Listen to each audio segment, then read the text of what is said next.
pandemic. Subtheme 3, contributions of African higher education institutions in achieving sustainable development goals. Subtheme 4, funding of African higher education institutions in the face of unpredictable economy. Subtheme 5, mainstreaming e-learning and the digital divide. Subtheme 6, contributions of the diaspora to African higher education.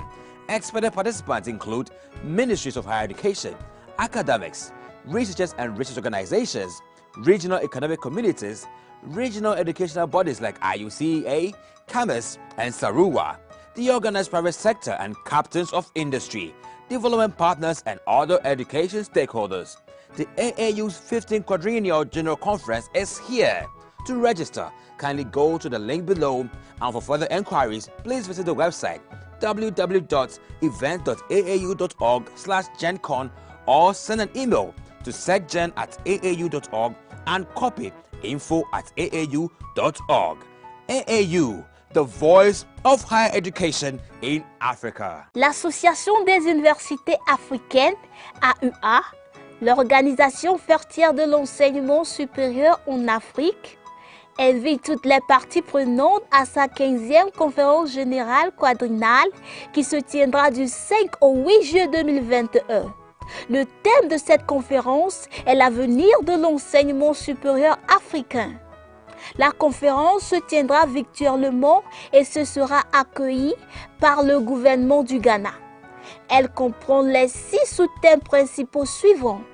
Sous-thème 1, l'avenir de l'enseignement supérieur africain après la COVID-19. Sous-thème 2, contribution des établissements d'enseignement supérieur africains pour le relevé des défis liés à la pandémie COVID-19. Sous-thème 3, contribution des établissements d'enseignement supérieur africains à la réalisation des objectifs de développement durable. Sous-thème 4, financement des établissements d'enseignement supérieur africains face à une économie imprévisible. Sous-thème 5, intégration de l'apprentissage en ligne et de la fracture numérique. Sous-thème 6, contribution de la diaspora à l'enseignement supérieur africain.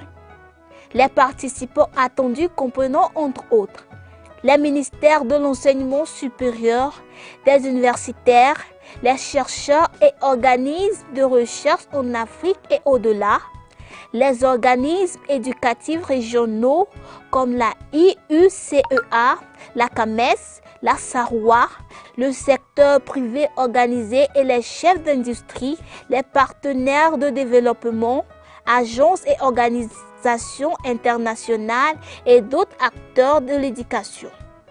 La 15e conférence générale quadriennale de l'AUA est là.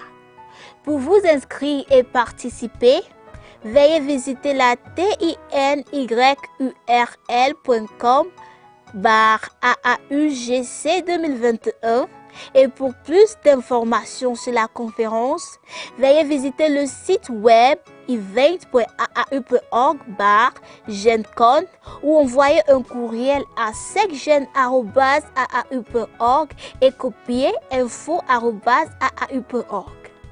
L'AUA, la voie de l'enseignement supérieur en Afrique.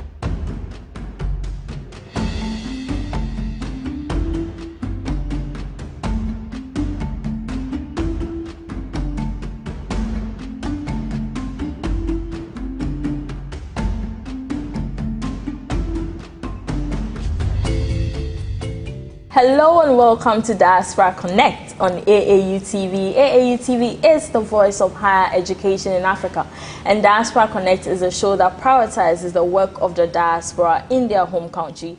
Today I am privileged to be hosting Dr. Kofi Bekwe. He is the Assistant Professor at the Medgar Evers College of CUNY. That's a lot, right?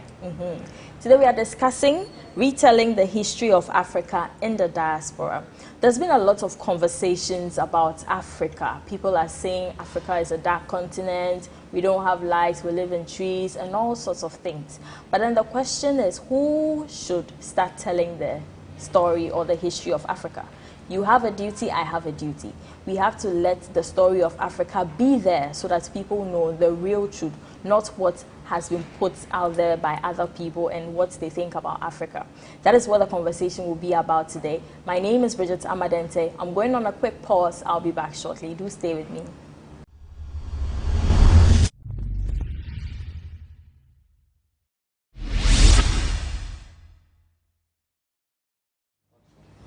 You're welcome back from the short break. As I said earlier, this is still Diaspora Connect. You can follow the conversation on Facebook, Association of African Universities, on YouTube, Association of African Universities, and do well to leave your questions or comments under the video. We are discussing retelling the history of Africa in the diaspora, and I have with me Dr. Kofi Bekwik. Doc, you're welcome. Thank you very much. It's a privilege to have you here today. It's all mine. Thanks a lot. All right, thank you. So we'd like to know more about you. Kindly tell us a bit about yourself and what you do. Okay. My name is Eric. Everybody calls me Kofi, but my first name is Eric Ofori-Bekwik. And I have my undergraduate in history and philosophy from the University of Ghana. And then when I graduated, I worked in the educational field. I worked at Kokrobite for a while, and then I went to the United States to continue with my education. And I first did a master's in English, where I specialized more or less in post-colonial studies.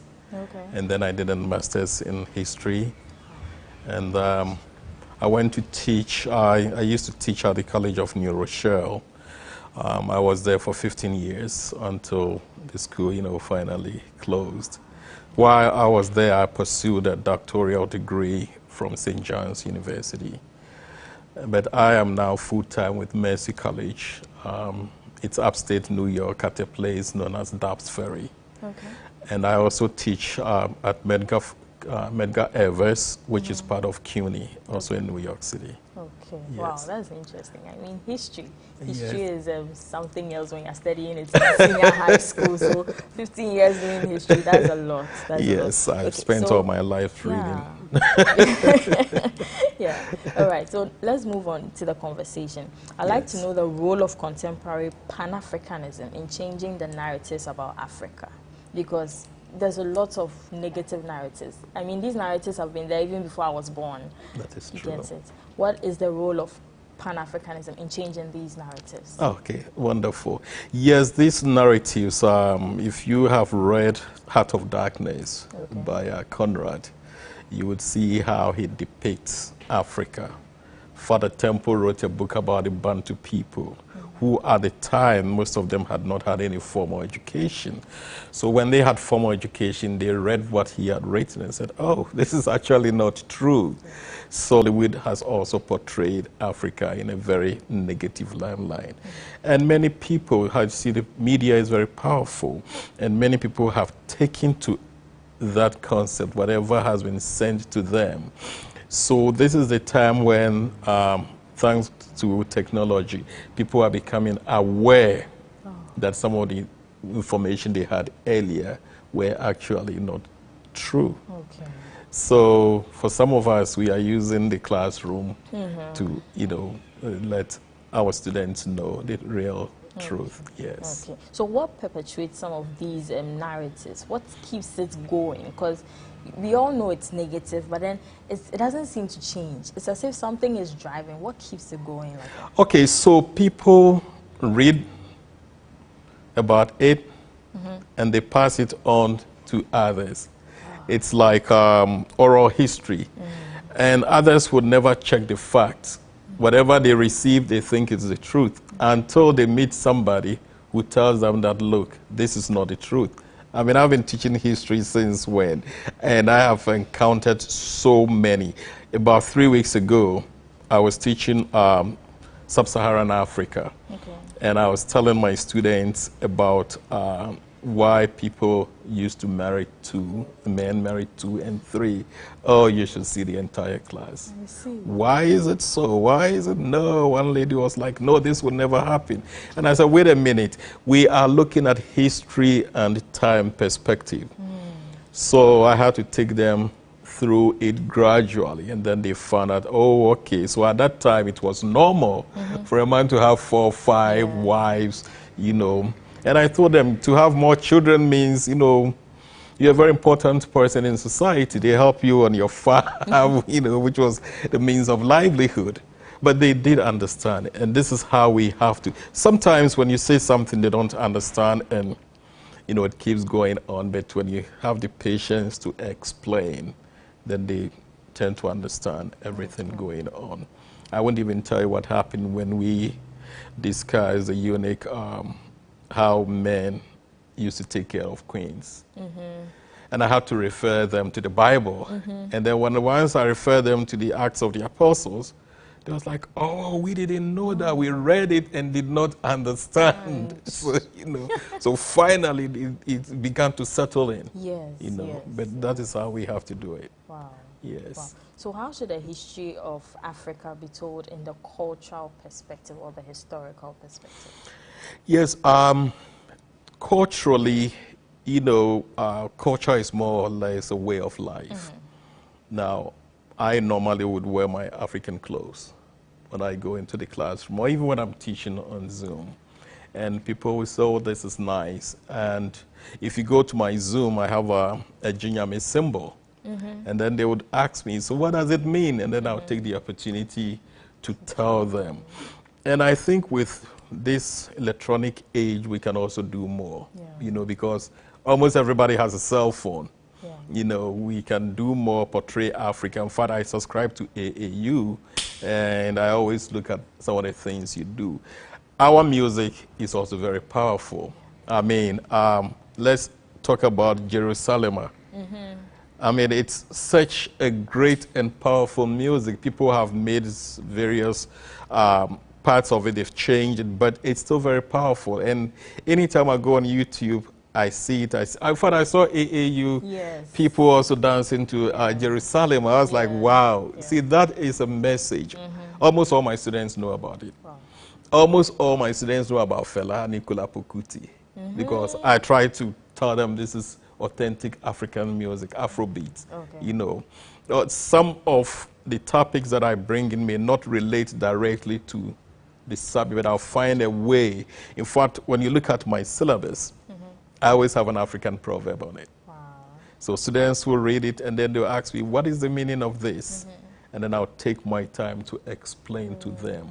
So, and I think it's going on. It's like some of us who know it very well, telling those who do not know it. I think if we are able to do that, we can correct most of the miscommunication or miseducation that people in the diaspora have. Okay, so away from the cultural way we should tell the story, the political way and the economic context, because they say Africa, we don't have money, but we sit on resources and all of that. How should the story be told on that angle?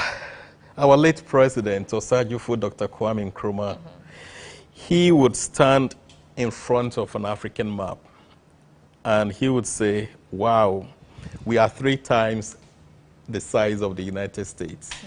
We have every resource that we need, yet they say we are poor. He says we are not poor, we are just impoverished because we have all the resources. Very good students have asked me why we always have fights, people are fighting in Africa and everywhere.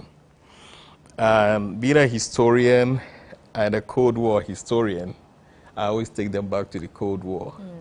And I try to explain that it is the East and West who really fueled some of these things that we see today. And then I will ask them, how many of you like gold? And they, maybe 100% of the ladies say, oh yes, like gold.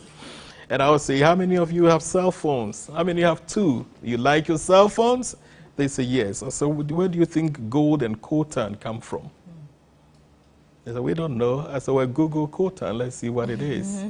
They said, oh, it comes from the Congo. I said, yes. But what is the economy of Congo right now? It has some of the best minerals, resources in Africa. But the Congo is in turmoil. There's fighting going on. So we can't really get what we need from them. You know, why is it so? Because most of the presidents are puppets being pulled, especially by the West. Look at what happened with Blood Diamond in Sierra Leone. Thankfully, for the Kimberley process, they have been able to control the diamonds that were coming, the illegal diamonds that were coming out of there. Had they not had the Kimberley process in place, you can imagine how they're going to, you know, take all the resources out. So the West also has to be blamed. Now we don't have really a very strong East side, but the Western Bloc is actually manipulating a lot of these things. Okay, we're going on a break, and then when we come back, we'll talk about oral history and how it affects the history of Africa that we know. Because we know that oral history, I'll say it, maybe you listen, you add yours, and then it keeps on going and going. So it affects the history to some extent. Yes. I know you're enjoying the conversation, but please stay with me. I'll be back shortly.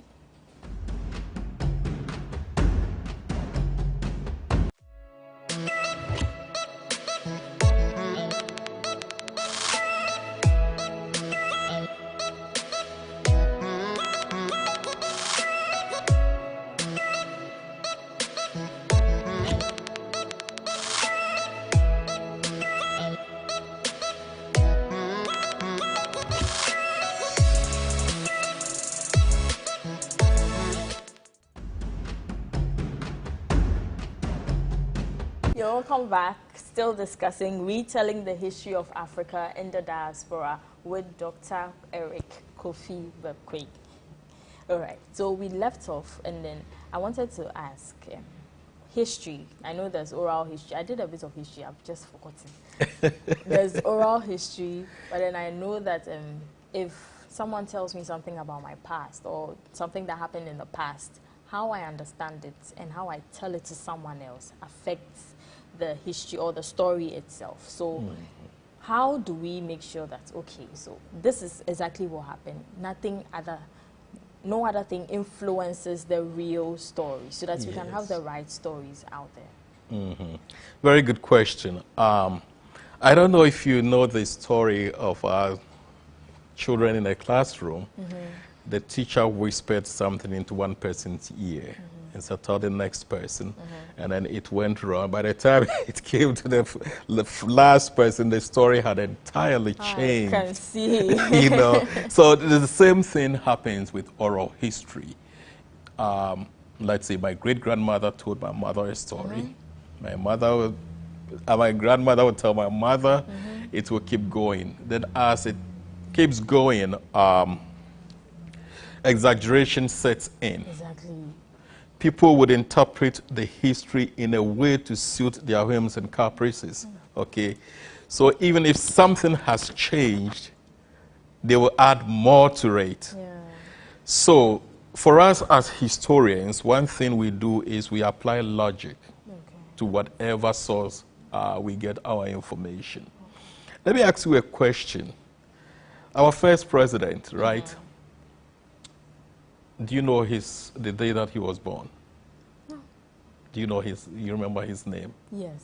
What was his name? Osajifo Dr. Kwame Nkrumah. All right, Osajifo Dr. Kwame Nkrumah. Kwame means Saturday born, right? Yes.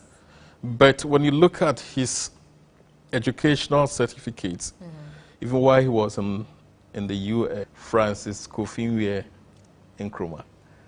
Kofi? Yes. So how did Kofi all of a sudden change to Kwame?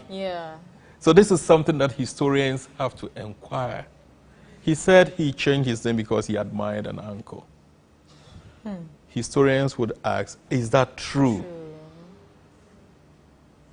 So you have to start asking questions, provocative questions. No, could that be the only explanation? No, why did he even drop his first name Francis in the first place? So then historians would come out with possible explanations. Okay. One could be he dropped his name to take up the African consciousness that he was going to lead. Of course, he led Yes. Africa, Sub-Saharan Africa, first country to obtain independence. He probably changed his name from Kofi to Kwame because you know the affiliations that go with Kofi. Kofi Barbone. Yeah. If you want to lead a country and you are known as Barbone, will you be taken serious? No. What appellations go with Kwame? Being a Saturday born. Yes, we believe that God, That's true. we believe that God is a Saturday born person. So then you'll be taken very serious. Okay. So historians look at all these sources even before we put them out. Okay. Okay, because exaggeration certainly sets into oral traditions. Okay. But we have to apply logic, some kind of critical inquiry into information that we get. And then we are able to at least bring something convincing to the reader or to whoever is interested in the information. Yes. Okay. That is well understood. That's very well understood. Okay, so I'll then move to the feasibility of an African-centered education. So if right now you're teaching about Africa, the history and all of that, how will an African-centered education help retell the story we really seek to retell? Okay, so I'm a big fan of study abroad. Okay. In 2013, I brought a couple of students who had never actually been to Africa here. Okay. And before we left the United States to come, I took them through a lot of classes, lessons, what they should expect. And we came here, and it was really nothing new to them because I had said everything to them. Of course, we visited Cape Coast. We visited Elmina. We went to Kumasi. We went to the Du Bois Center and all places. When they went back, almost everybody wanted to come again. It's like, hey, let us go. We've heard so much about the trip and what they've learned. In fact, they learned a lot. Some they did not even know at all. Coming in, and then they drew my attention. They said, look, the soil is red. People are carrying things on their head, balancing it. And because I am from here, I didn't know them. So I think study abroad is a great tool to inform people because when they come, they see it firsthand. On the other hand, positive YouTube could help. If only the message is positive, to tell people what is happening in Africa. I think people would learn from it. My son, Kwabna, is only 14, but he knows almost a lot about the continent. He's never been here. Okay. I hardly speak English with him. Wow. Yes. And he tries to write Chi too. Well, if I should say Kwabnanti Bridget so Chiao, he writes me Geneso. Oh, nice. So I try to portray that. My friend Edward Party, his children speak Ga. They've never been here. Maputo son, they speak Ga. We try as much as possible to let our children know about Africa. For me, I haven't given my kids any English name yet. But you have Eric. I have because it's a name that my parents gave me. So, I can't actually reject them. That's why you put it in the corner and you're using Kofi. I see. Okay, so let's move on to the importance of African diaspora literacy during the educational process and socialization process of Black children. And in a different community, different environments like the UK or US, how are we told, how do we teach them to accept who they are, even in the midst of being in a different community?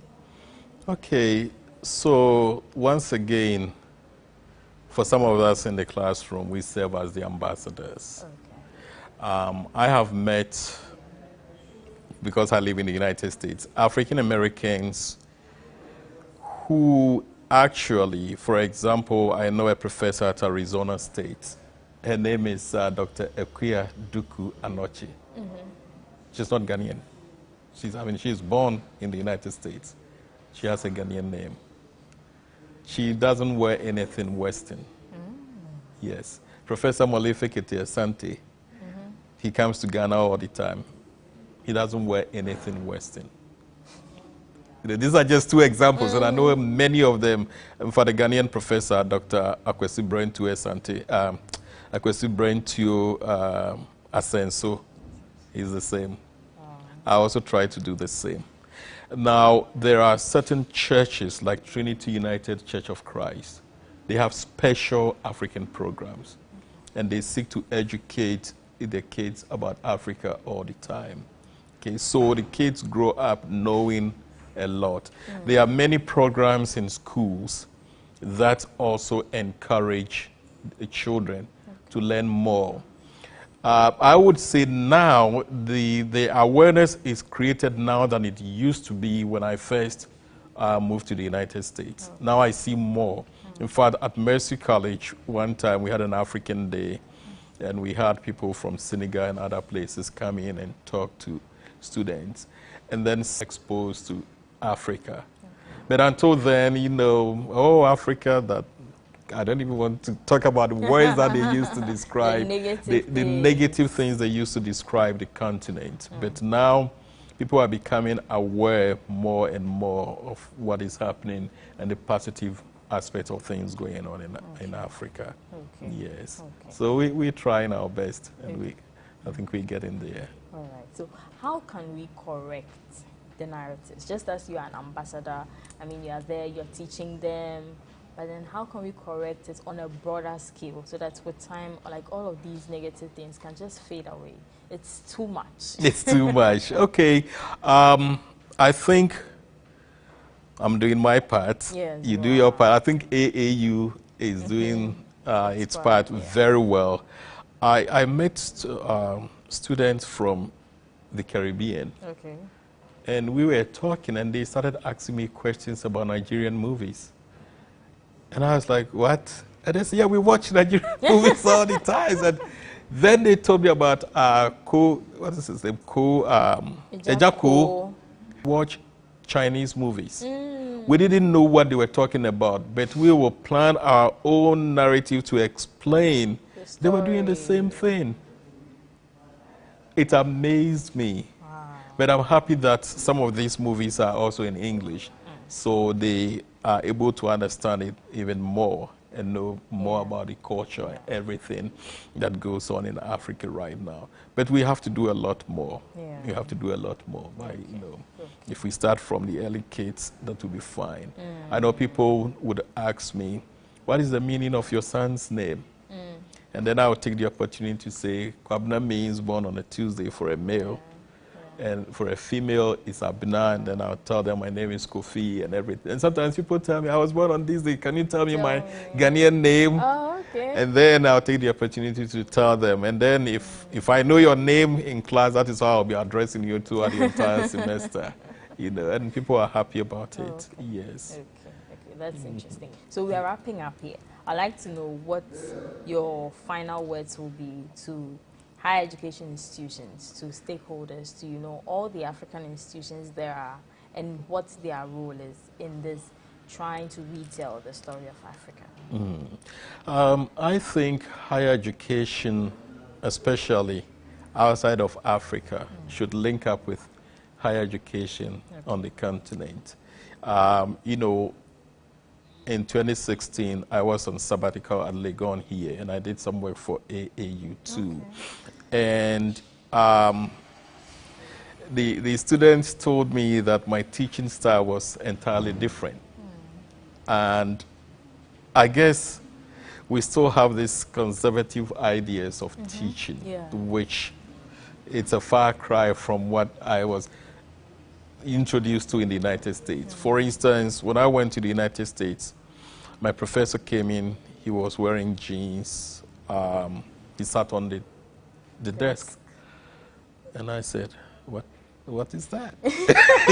You know, but eventually as I started reading John Dewey and all those people, you know, Paula Freire, and then I understood why. Imagine I went to Legon. We had a room for exam. You know, you go and you sit in that room, 3 sections, answer 5, 3 hours.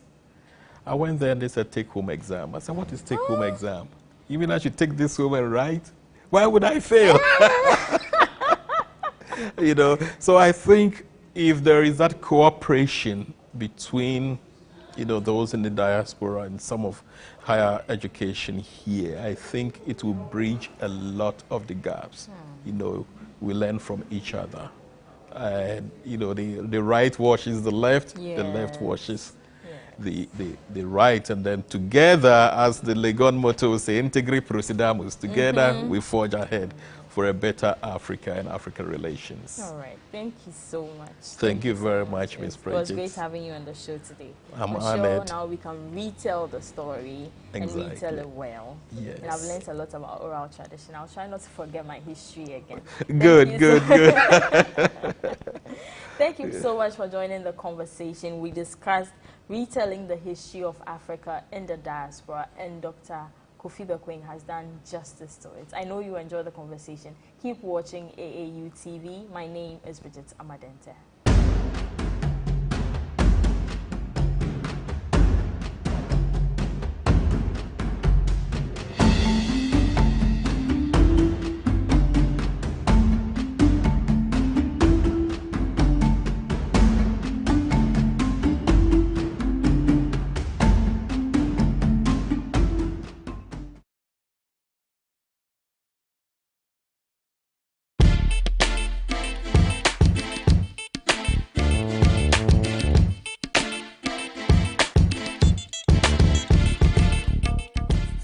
Are you an institution or individual?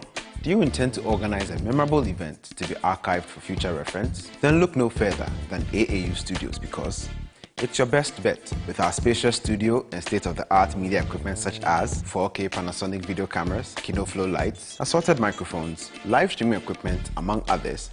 You are sure to get the best of productions. Visit us at Trinity Avenue, East Legon, adjacent the National Accreditation Board, or contact the AAU Studios via the following email addresses: info@aau.org, AAUTV@aau.org, or Ransford@aau.org. Alternatively, you can call us on +233 244 736280.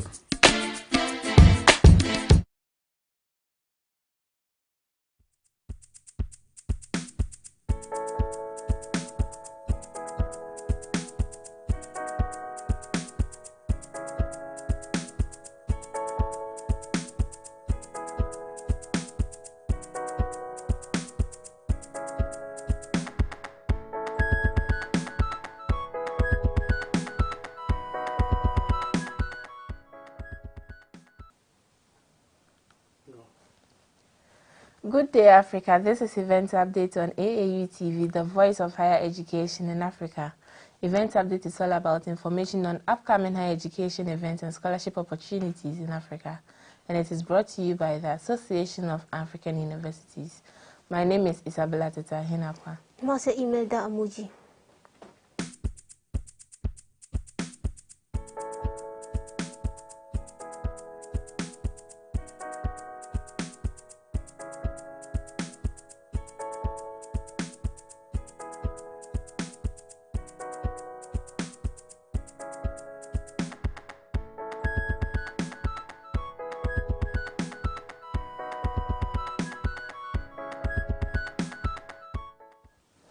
The Continental Education Strategy for Africa Higher Education Series is inviting proposals from African and diaspora academics, scholars, recent graduates, and development practitioners for original essays to contribute to this volume on research and graduate studies in African higher education system.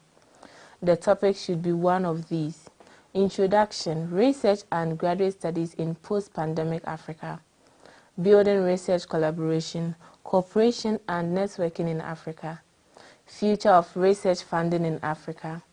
Governance and capacity building for graduate studies in African universities. Research for ICT development in Africa. Africa's research needs and challenges of doing research in Africa, and many more. The series seeks to systematically develop evidence-based information through a comprehensive framework of collaborative scholarly and professional participation with clear consequences for strategy, dialogue, and actions from a continental viewpoint, driven by the African Union's Agenda 2063 Blueprint Compass.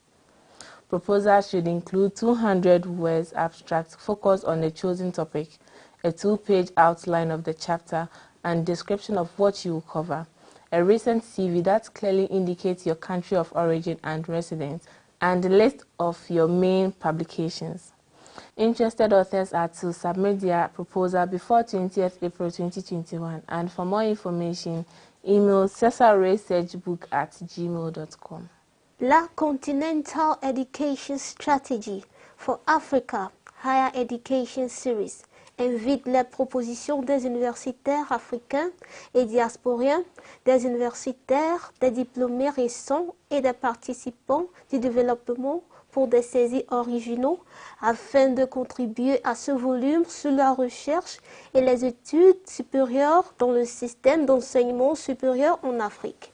Le sujet devrait en être en introduction, recherche et études supérieures en Afrique post-pandémique, bâtir la collaboration, la coopération et la mise en réseau de la recherche en Afrique, l'avenir du financement de la recherche en Afrique et aussi la gouvernance et renforcement des capacités pour les études supérieures dans les universités africaines.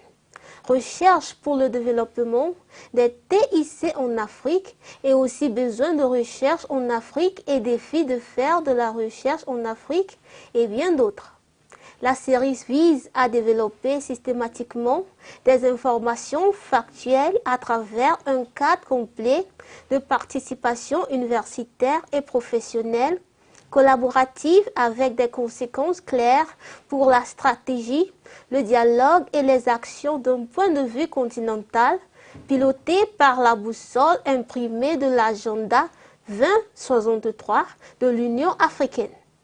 Les propositions doivent inclure un résumé de 200 mots axés sur le sujet choisi, un aperçu de 2 pages de chapitre et une description de ce que vous couvriez. Un CV récent qui indique clairement votre pays d'origine et de la résidence et répertoire vos publications principales. Les auteurs intéressés doivent soumettre leurs propositions avant le 20 avril 2021. Pour plus d'informations par email, envoyez à cesarresearchbook@gmail.com. The Rotary Peace Fellowship is pleased to announce that application for the fully funded fellowship is open for dedicated leaders from around the world to study as one of their peace centers. The Rotary Peace Centers program strengthens the potential of peace and development professionals or practitioners through academic preparation, practice, and global networking opportunities to become skilled and successful catalysts for peace. Interested candidates must be proficient in English, have a bachelor's degree, a strong commitment to cross-cultural understanding, potential for leadership, and must have at least 3 years of full-time work experience in peace or development. Applicants are to submit their online application to the Rotary Foundation before 15th May 2021. Visit www.rotary.org for more information. Rotary Peace Fellowship est heureuse d'annoncer que la demande de bourse entièrement financée est ouverte aux dirigeants dévoués du monde entier pour étudier dans l'un de leurs centres de paix. Le programme des centres de paix rotatifs renforce le potentiel des professionnels ou des participants de la paix et du développement grâce à la préparation académique, à la pratique et aux opportunités de réseautage mondial pour devenir des catalyseurs qualifiés et efficaces pour la paix. Les candidats intéressés doivent être compétents en anglais, avoir un baccalauréat, un engagement fort envers la compréhension interculturelle, un potentiel de leadership et doit avoir au moins 3 ans d'expérience de travail à temps plein en paix ou en développement. Les candidats doivent soumettre leur candidature en ligne à la Fondation rotative avant le 15 mai 2021. Visitez le www.rotary.org pour plus d'informations. Applications for the World Bank Robert McNamara Fellowship Program, RSMFP, is open to inspire development economics researchers from developing countries, with World Bank research economists creating unique opportunities for the fellows to participate in rigorous policy-relevant research. Applicants will have a unique opportunity to widen their perspective on potential development questions and how their research can address challenges in the developing countries. To be eligible, applicants must be nationals of World Bank WBG member countries, graduates of MA level studies, not more than 35 years of age, and must be available to relocate to Washington, D.C. for the duration of the fellowship. Interested applicants should submit a resume, statement of purpose in PDF file, contact of at least one academic reference, and writing sample. This application is open till 30th April 2021. And for more information, email rsm_fellowships@worldbank.org. Les candidatures au programme de bourse Robert M.C. Namara de la Banque mondiale sont ouvertes pour inspirer les chercheurs en économie du développement des pays et développement, les économistes de la recherche de la Banque mondiale, créant des opportunités uniques pour les boursiers de participer à des recherches rigoureuses, pertinentes pour les politiques. Les candidats auront une occasion unique d'élargir leur point de vue sur les questions de développement potentiel et comment leurs recherches peuvent relever des défis dans le monde en développement. Pour être éligibles, les candidats doivent être des ressortissants des pays membres du GBM, de la Banque mondiale, des diplômés des études du niveau MA, âgés de plus de 35 ans et doivent être disponibles pour déménager à Washington, D.C. pendant la durée de la bourse. Les candidats intéressés doivent soumettre un curriculum vitae, une déclaration d'intention dans un fichier PDF, un contact avec au moins une référence académique et un échantillon écrit. L'application est ouverte jusqu'au 30 avril 2021 et pour plus d'informations, par email envoyé à rsm-fellowships@worldbank.org. The World Conference on Research in Teaching and Education is calling for paper for the third World Conference on Research in Teaching and Education, which is scheduled from 23rd to 25th April 2021.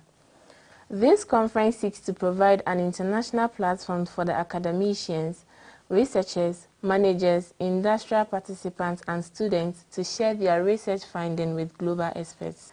Interested authors are to submit their paper online via www.worldte.org/online submission. And for more information, contact info@worldte.org or visit www.worldte.org.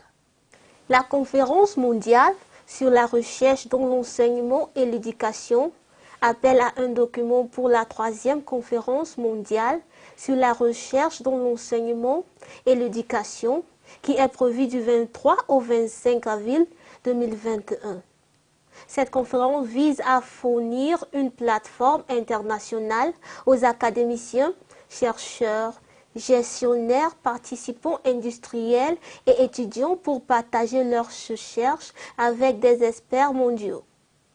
Les auteurs intéressés doivent soumettre leur article en ligne via www.worldte.org/online submission.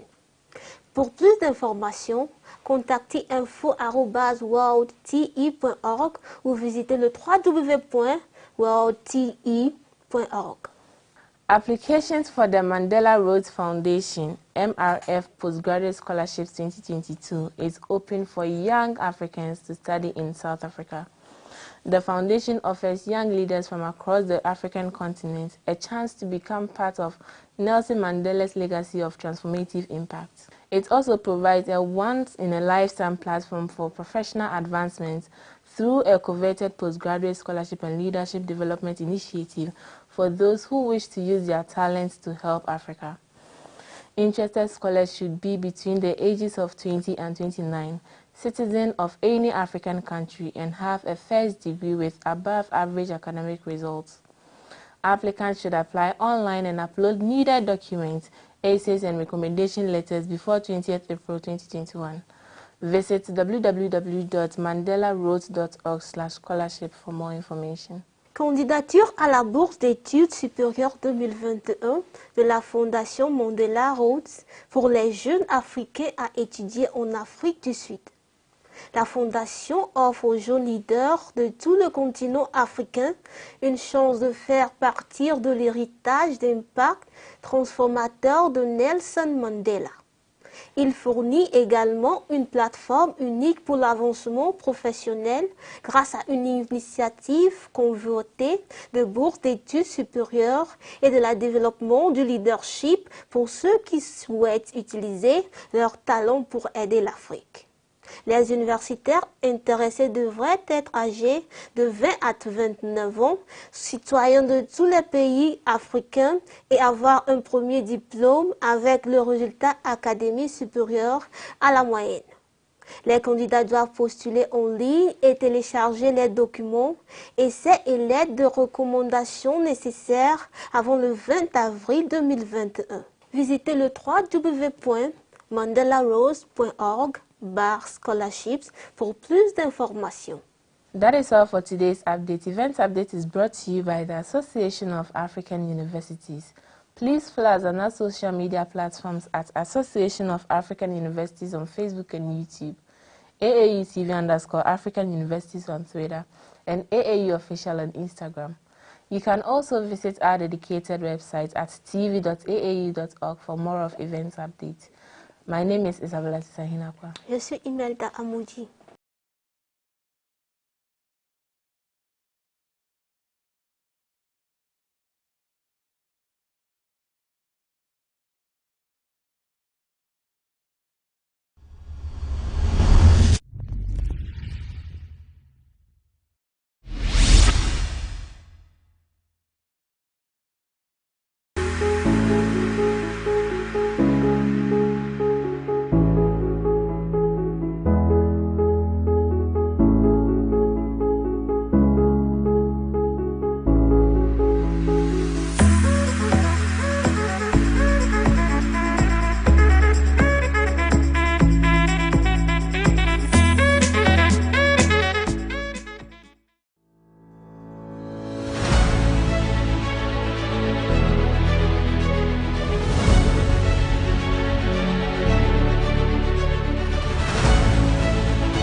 Hello then, welcome to another educative episode of AAU Talks on AAU TV. We always say that we will inform to transform the African continent. I'm your host today, Ajimon Ochudako. You know, about a year ago, the blockchain program was introduced in Accra Technical University to educate the students and the general public about the power, the destructive power of technology, and also put the country in a position to train its youth to be a bridge to technology. Today, that dream has come to pass where we have members from the Hague University in collaboration, or members from the Accra Technical University in collaboration with the Hague University on how this dream or this promise is being real. Don't go anywhere, we're right back.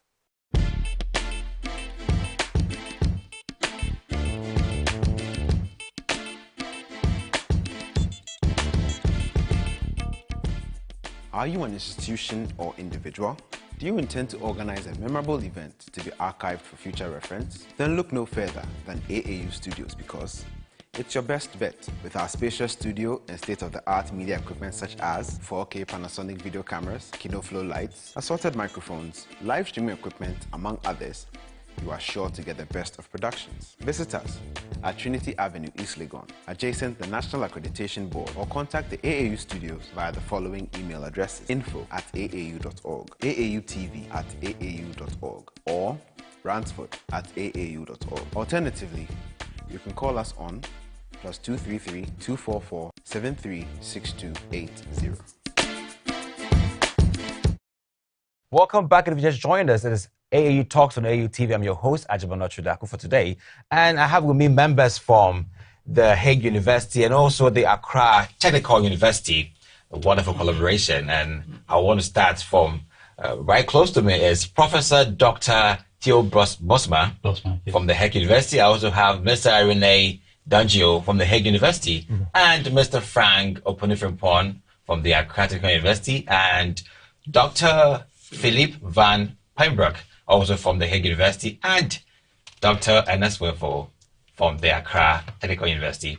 Nice people, you're welcome to AAU Talks. Thank you. Good to be here. Wonderful. That's more than great news, great collaboration. Africa seeks to engage in more collaborations with international universities, and then therefore ATU is one great news to hear. So we'll begin right away from how it happened. How did it happen with the Hague University and Accra Technical University for Dr. Ernest?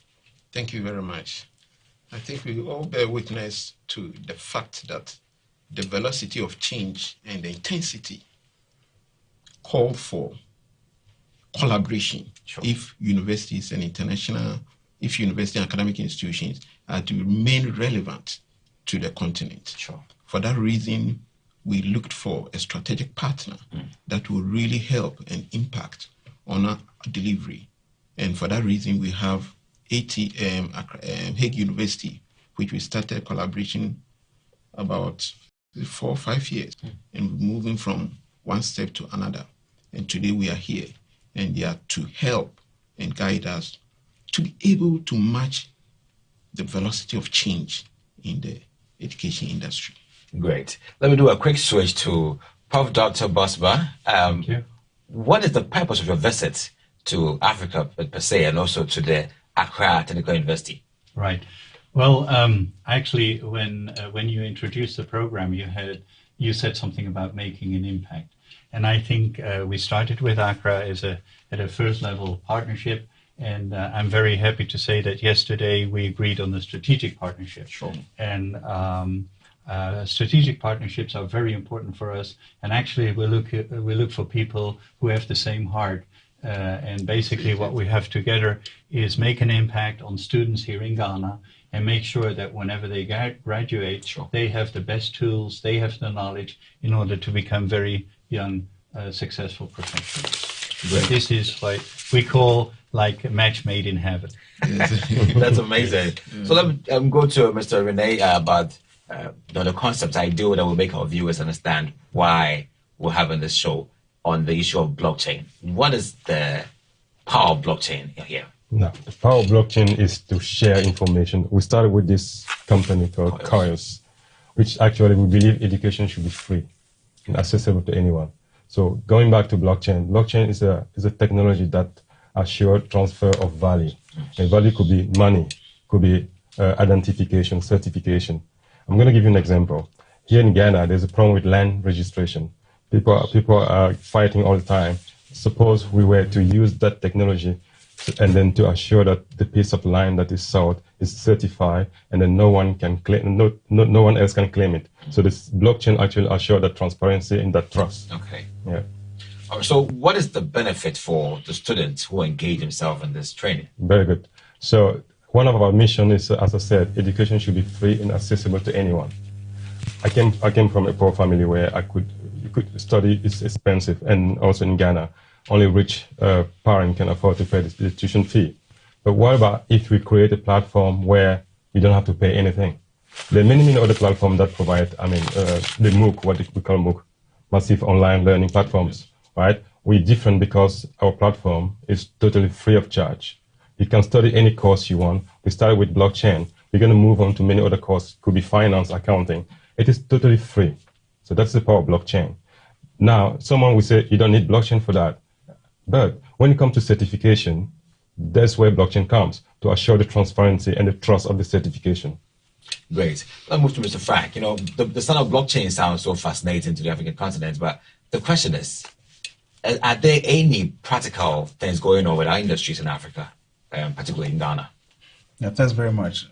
Blockchain is highly disruptive, part of the fourth industrial revolution, key aspects, which is taking the globe by storm. Sure. In Africa, I have examples. For example, when you go to Kenya, we have this mobile, how they call it, money called M-Pesa. M-Pesa. But then it also graduated to the BitPesa.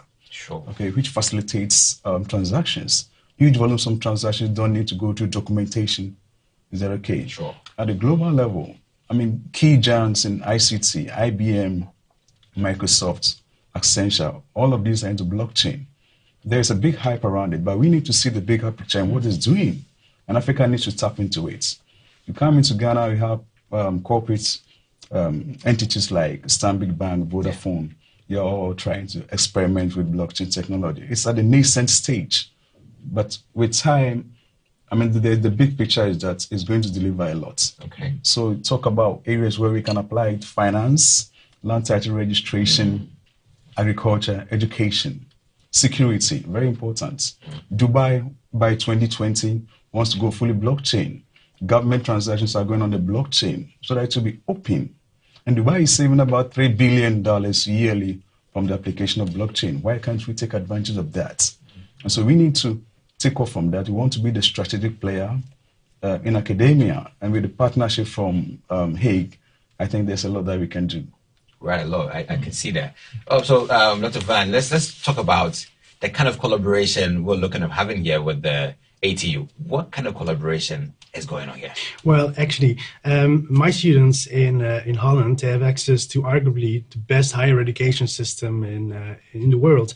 And upon graduation, basically they have a very bright future. And we would like to offer this bright future also to the local Ghanaian students. Like my colleague already said, it is very important that education is not a privilege of the rich. It is a basic right for basically everyone. So what we would like to do now is to develop and to deliver education together with ATU.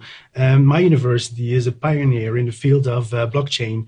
And it is an incredible opportunity for us to share this knowledge, this expertise with ATU, such that their students will become the agents of change in the future. They can help Africa to make the transformation to the new circular economy. And I think this is a very good opportunity for both of our universities.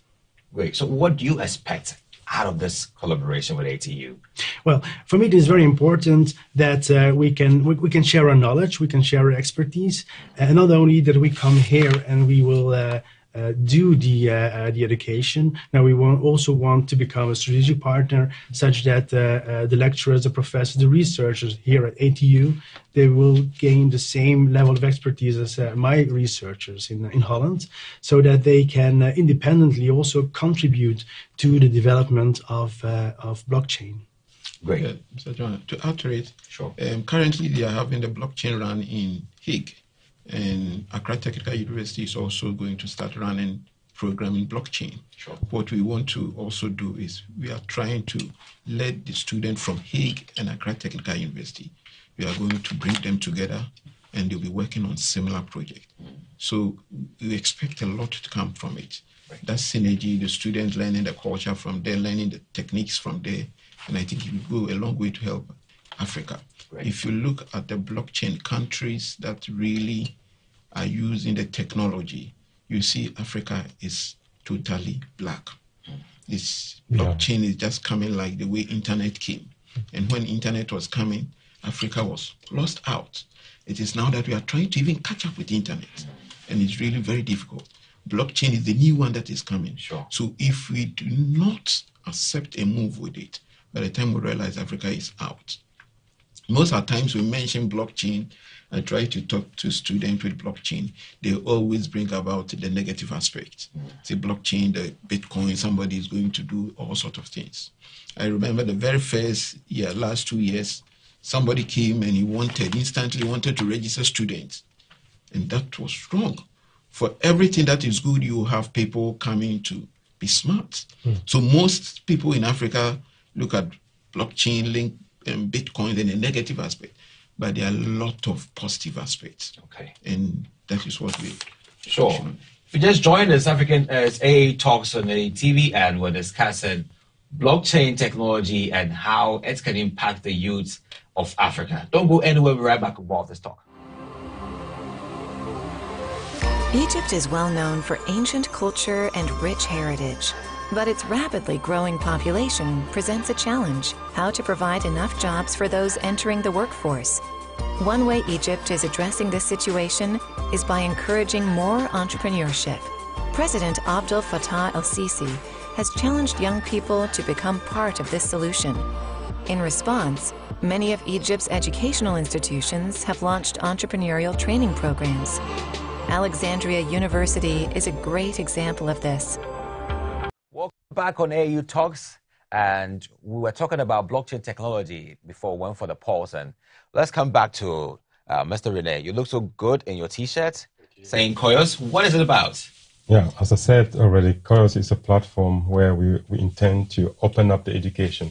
We're not here to disrupt the education. We're here to facilitate, to make the education better, accessible to anyone, everywhere, customize your learning. Suppose you're from Tamale and you want to follow a course at Accra Technical University, in this case, blockchain, but you don't have to travel to Accra for that. Staying at Tamale just with your tablet or your mobile phone, you can access all the information online and for free. You know, the lot of continent out there, you chose Africa and Ghana. Why? Look, I'm from Africa. Exactly. My heart is here. Sure. And I know I've been through many, many things, trying to learn, to get the education. It's never been easy. And then having this technology that's going to change life of millions of people, I'm always very excited, very emotional when I'm talking about this. So why Africa, why Ghana? I came here 2 years ago, and I noticed that many kids were not able to access the education. And then we started with Mr. Winfo brainstorming about how we can use the technology to make this better. And then we're happy that it's realizing. We came here to deliver the promise that we promised 2 years ago. Great. Mr. Frank, currently in Ghana, are there some industries in Ghana who are living up to the prospect of blockchain? Okay, like I said early on, we have industry players coming from real estate, and then we also have the financial aspects. Okay, but it seems like looking at what's going on, the real estate has very good promise. Okay. Acquiring land for developmental purposes, you know, is a serious problem because land ownership is full of litigation. But when you have a system that is basically open, the blockchain, you have what we call the private blockchain, then the public blockchain. Is that okay? Afterwards, as a country, to take advantage of either the private or the public or even the hybrid. And so if you have land registry or ownership being registered on the blockchain with immutability, transparency, then we can trace ownership, the benefits. If you want to get a mortgage with a bank, and easy for them to get you a loan. Okay. Is that okay? If you want to start any business development activity in Ghana and land ownership is very clear, then very rarely you can also start. At the international level, we have international development and we have donor partners. But one key problem we have has been corruption. So the money is coming in any countries where the money is going. But we have examples where the World Food Program has been able to deliver food to refugees. The beneficiaries actually got the money. What the blockchain does is to digitize, for example, the dollar in the form of tokens. So it eliminates all intermediaries and cost comes down seriously. So if we can implement some of these things in Ghana, actually we are going to be the better for it. Talk about supply chains. We can take advantage, and then supply chain and logistics can also go very well for Ghana.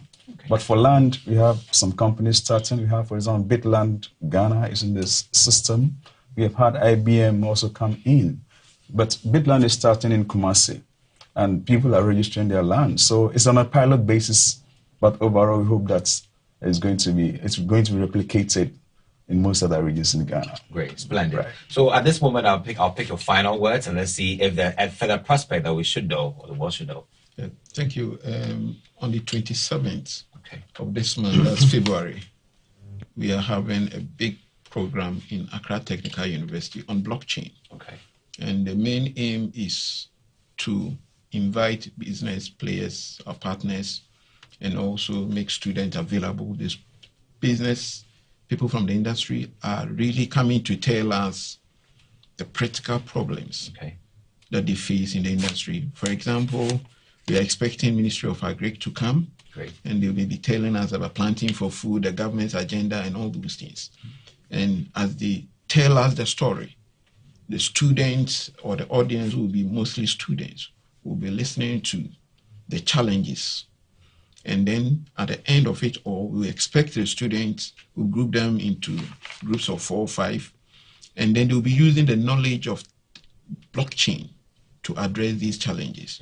We don't want a situation where students will just go and sit somewhere and frame a problem and then use blockchain and do it, or frame a project, a topic, and then try to do it. We want live problems. Okay. So 27th, we are inviting industry players. Come tell us some of your problems. We have people around, and then the student pick the problems. We have experts who are going to guide the students throughout. We are going to link some of these students also to partner students in Hick University together to see how they will successfully come out with a solution to some of the problems. Great. Then there will be, after 4 months' time, we expect the successful group to make the presentation, and at the end of it all, we'll see what happens. Great. Yeah. So, Dr. Van, what should we expect? Well, basically, I'm very excited that I was here to bring my researchers and my lecturers, and they can work together with the counterparts here at ATU, and they can inspire the students. Yesterday, we had our first kickoff, and I can see that the students are very interested, and we have a very special way of teaching. We think it's very important that we start with the context, with the practical implications, business solutions, business problems, and then students will look for a real life solution. And I'm really excited, looking forward to see how all these very bright students in ATU will come up with nice solutions for our companies. Great. Mr. Frank, any words, the last words? Yeah, I think that blockchain is highly disruptive and we can't stay behind. Africa has got to be shown up when it comes to the radar pointing to countries which are using it. So come 27th, we're going to roll out what the expectations should be for key stakeholders, for students, researchers, government, industry players. We're all coming together. We see how we can take advantage of this highly disruptive technology. Great. So I think that we should all come and then see how practically we can roll out the blockchain program. Great. Mr. Rene? Yeah, I would like to invite you all to visit our website, corios.online, to already get access to our staff there. And then we invite you all to this event on the 27th of February from 9 o'clock. It's open, it's free for everyone to join, so you're welcome. Great. Prof. Plasma. Yes, thank you. Well, I'm responsible for internationalization, and I can already say that this trip has been quite a success. I mean, we have closed agreements with the right people. We have talked also with AAU this morning, and we discovered that we have a lot of synergies. Right. And actually, we invited AAU also to participate in a key role in our African Summit in The Hague in the Netherlands. And from there on, we can see how many more agreements we can have. And for the viewers, actually, if you want to participate in the African Forum, let AAU know, and then we can send you an invitation as well. Great. Thank you, gentlemen, for your time. Thank you. To the show. Thank you very much for watching and sending your comments to this program. It's all about blockchain, and on the 7th February, it's happening live at the Accra Technical University. It's how students come together to exhibit their skills in blockchain. Keep watching AATV, and bye.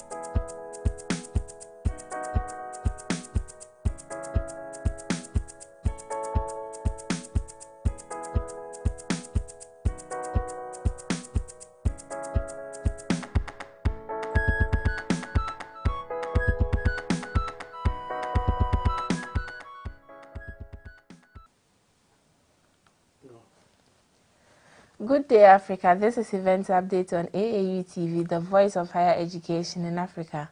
Event Update is all about information on upcoming higher education events and scholarship opportunities in Africa, and it is brought to you by the Association of African Universities.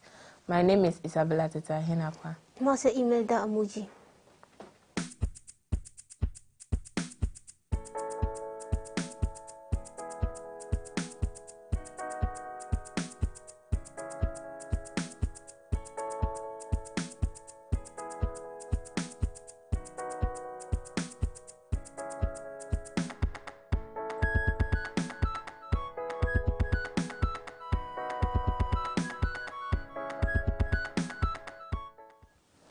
The Continental Education Strategy for Africa Higher Education Series is inviting proposals from African and diaspora academics, scholars, recent graduates, and development practitioners for original essays to contribute to this volume on research and graduate studies in African higher education system.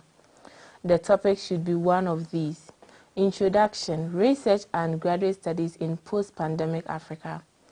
Building research collaboration, cooperation and networking in Africa. Future of research funding in Africa. Governance and capacity building for graduate studies in African universities. Research for ICT development in Africa. Africa's research needs and challenges of doing research in Africa, and many more.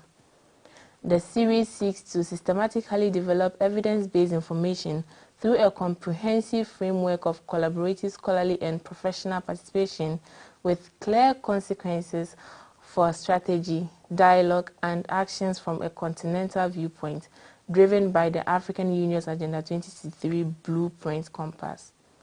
Proposals should include 200 words abstract focused on a chosen topic, a 2-page outline of the chapter, and description of what you will cover, a recent CV that clearly indicates your country of origin and residence, and a list of your main publications.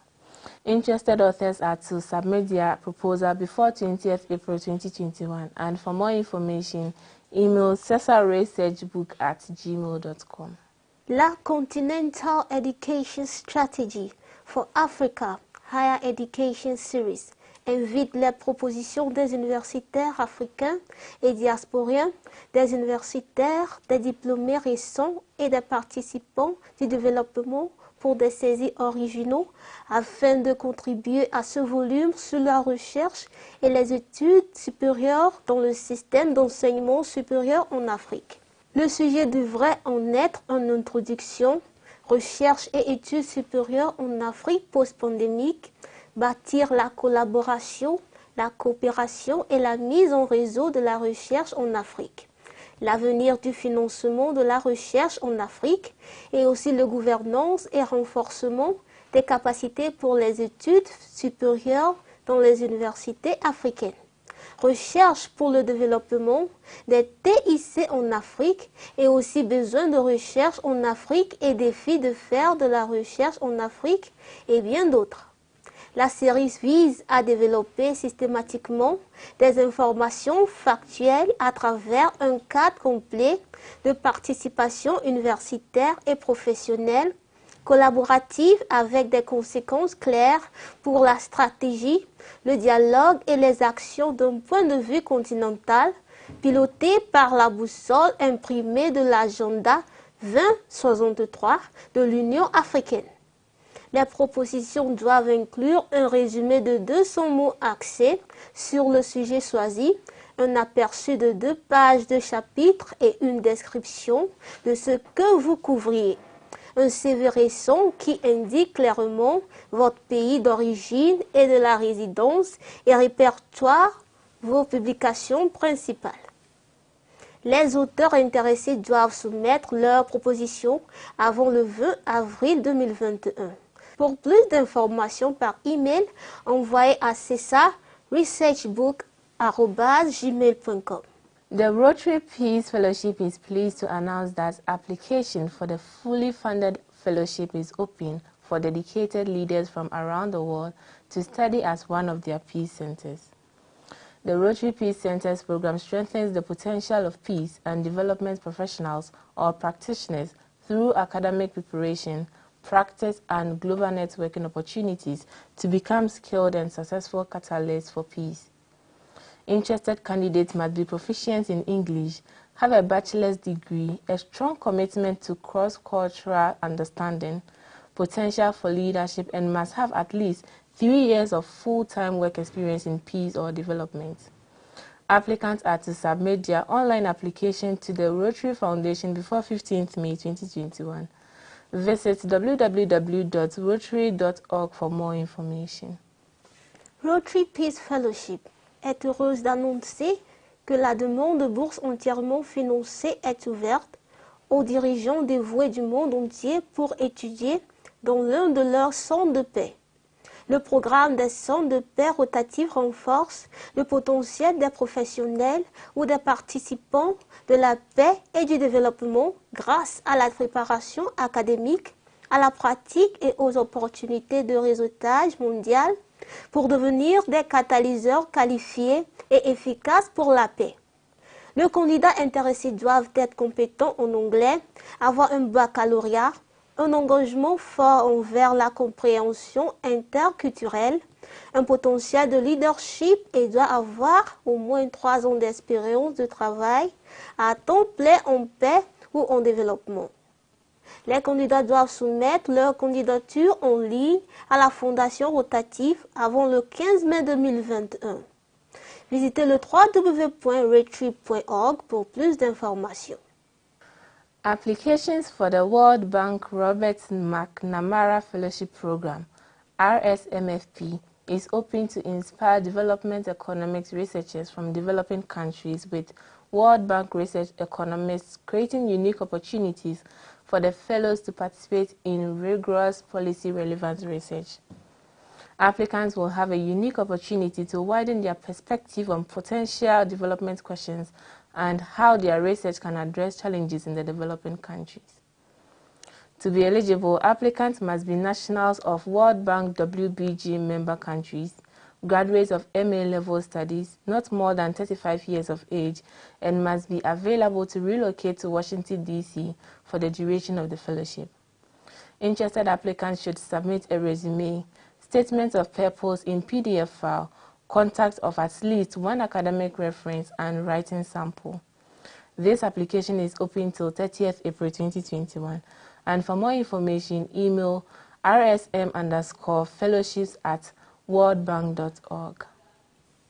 Les candidatures au programme de bourse Robert M.C. Namara de la Banque mondiale sont ouvertes pour inspirer les chercheurs en économie du développement des pays et développement, les économistes de la recherche de la Banque mondiale, créant des opportunités uniques pour les boursiers de participer à des recherches rigoureuses, pertinentes pour les politiques. Les candidats auront une occasion unique d'élargir leur point de vue sur les questions de développement potentiel et comment leurs recherches peuvent relever des défis dans le monde en développement.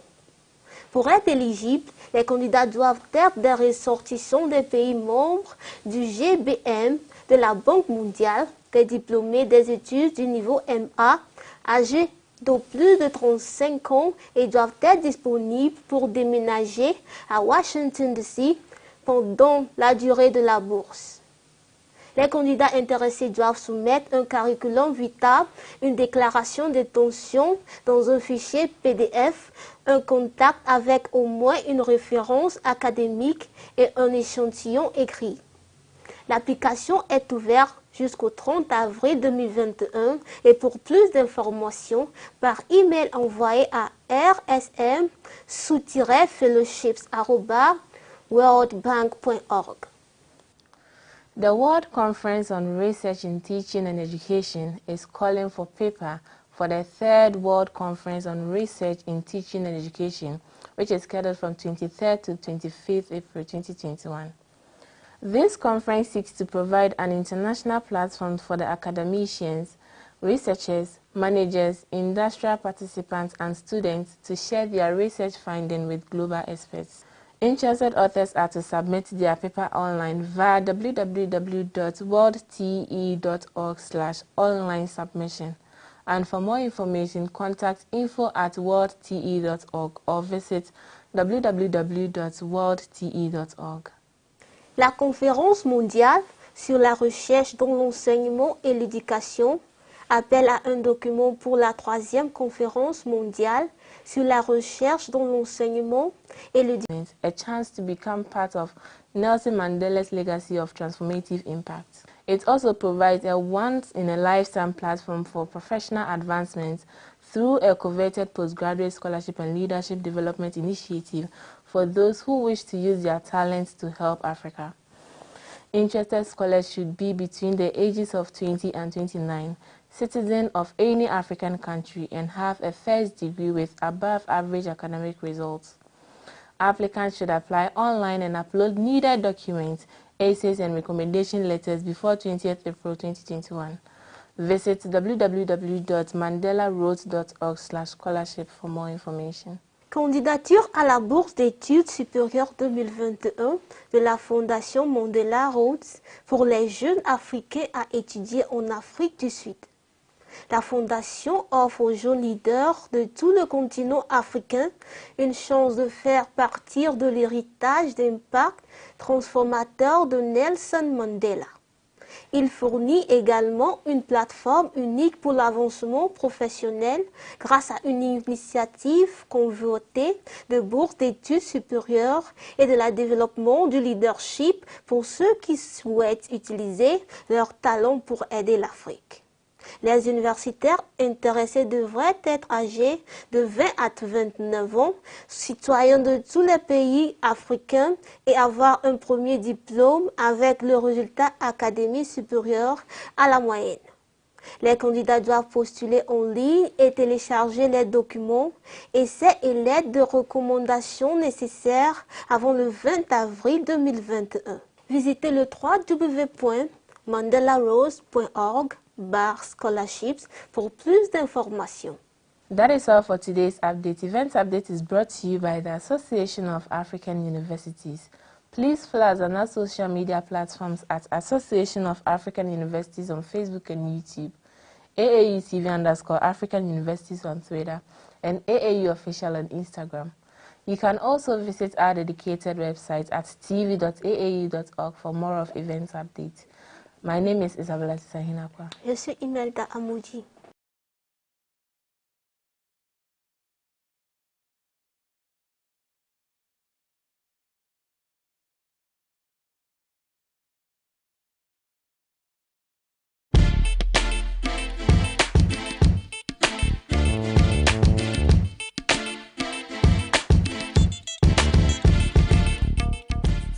Are you an institution or individual?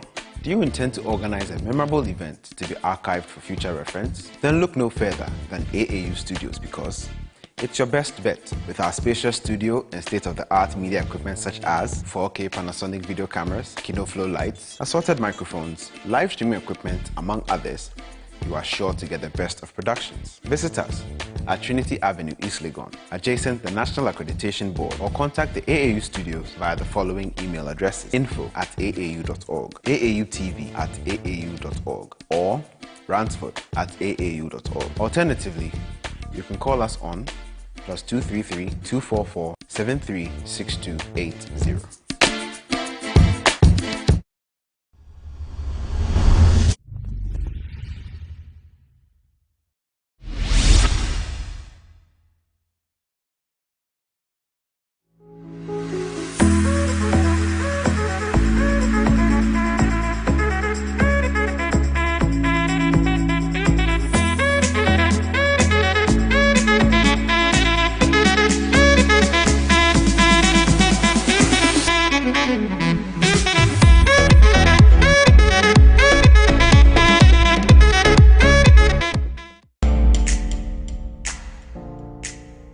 It's another week and we are bringing you another exciting episode of the CGC show on AAU TV. AAU TV is the voice of higher education in Africa. We are coming to you live from the headquarters of the Association of African Universities here in Accra, Ghana, and the show is proudly brought to you by the Association of African Universities. Do follow us on our social media handles at @AE_TV on Twitter, Association of African Universities on Facebook and YouTube, and at AAU TV Official on Instagram. My name is Aja Omi and I am your host. Today we'll be discussing teaching as a career, and my guest is here to delve into the issue to talk more about teaching and what to do to become a teacher.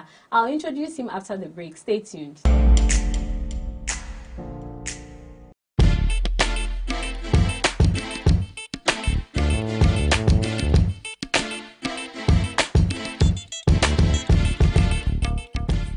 Are you an institution or individual?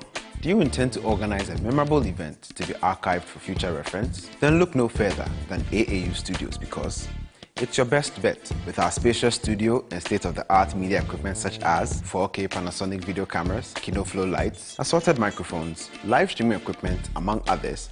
You are sure to get the best of productions. Visit us at Trinity Avenue, East Legon, adjacent the National Accreditation Board, or contact the AAU Studios via the following email addresses: info@aau.org, AAUTV@aau.org, or ransford@aau.org. Alternatively, you can call us on +233 244 736280.